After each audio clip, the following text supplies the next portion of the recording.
भारतीय महिला पहलवान विनेश फोगाट कांग्रेस के टिकट पर जुलाना सीट से दावेदारी पेश कर रही है और चुनावी मैदान में है। इस दौरान वो कई जगह पर बयान दे रही हैं, कई जगह पर भाषण दे रही हैं। विनेश फोगाट बार बार एक बात कह रही है, जब उनसे पूछा जाता है कि जब आपका ओलंपिक में 100 ग्राम वजन ज्यादा था तो भारत सरकार से कोई मदद मिली थी। इसके साथ साथ उनसे यह भी पूछा जाता है कि ओलंपिक के मेडल ना मिलने में क्या भारत सरकार का हाथ है, तो इन दोनों ही जवाब पर विनेश फोगाट कहती हैं कि भारत सरकार ने मेरी कोई मदद नहीं की।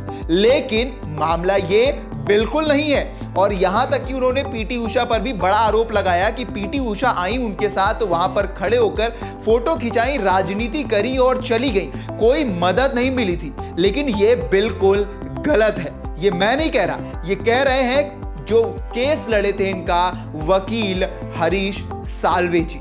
Harish Salve International Court of Justice के मामले देखते हैं, जो भी इंटरनेशनल कोर्ट के मामले होते हैं वो लड़ते हैं और वो भारत के मामलों पर इंटरनेशनल कोर्ट में अपनी राय रखते हैं। इस दौरान सीएस कोर्ट में जब मामला गया था विनेश फोगाट का, तो ये कहना है पहलवान का कि इस बारे में मुझे मेरे दोस्तों ने बताया था, मुझे मेरे वकीलों ने कहा था सीएस कोर्ट जाने पर, लेकिन बिल्कुल गलत है ये।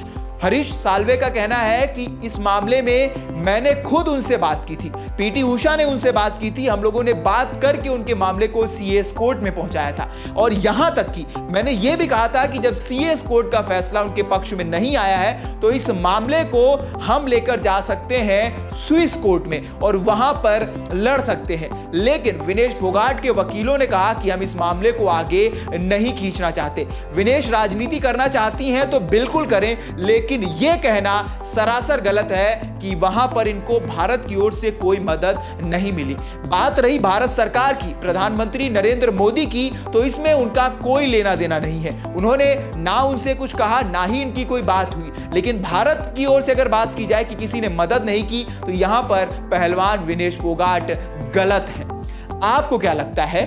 आगे बताते हैं कि विधानसभा चुनाव होना है हरियाणा में, जिसके लिए कांग्रेस ने विनेश फोगाट को जुलाना विधानसभा सीट से टिकट दिया है। और यह सीट अब बहुत चर्चित हो चुकी है, क्योंकि यहां पर आम आदमी पार्टी ने एक और पहलवान को उतारा जिनका नाम कविता दलाल है और कैप्टन योगेश बैरागी बीजेपी के उम्मीदवार हैं। विनेश फोगाट रोड शो कर रही है। जब वो भारत वापस लौटी थी तो उनका भव्य स्वागत किया गया था। इस दौरान दीपेंद्र हुड्डा जो कांग्रेस के सांसद हैं, वो उनको रिसीव करने के लिए भी एयरपोर्ट पर पहुंचे थे। तभी से कयास लगने लगे थे कि विनेश फोगाट कांग्रेस ज्वाइन कर सकती है। कांग्रेस ज्वाइन करने के बाद कई बार विनेश फोगाट ने यह भी कहा है कि मेरा मकसद हमेशा एक रहेगा कि हम न्याय की लड़ाई लड़ेंगे। जो जंतर मंतर पर हमने प्रदर्शन शुरू किया था, मामला कोर्ट में है, हम तब तक के लिए लड़ेंगे जब तक हमें न्याय नहीं मिल जाता। और आने वाले समय में और पहलवानों को ये ना सहना पड़े, उसकी भी मांग करेंगे। और उसके लिए हम चाहेंगे कि अगर मैं जीतूंगी, विधानसभा जाऊंगी, तो विधानसभा में भी इस मामले को सामने रख सकती हूं और विधानसभा में भी हरियाणा के खेल स्तर को और ऊपर बढ़ाने की भी बात करी जाएगी।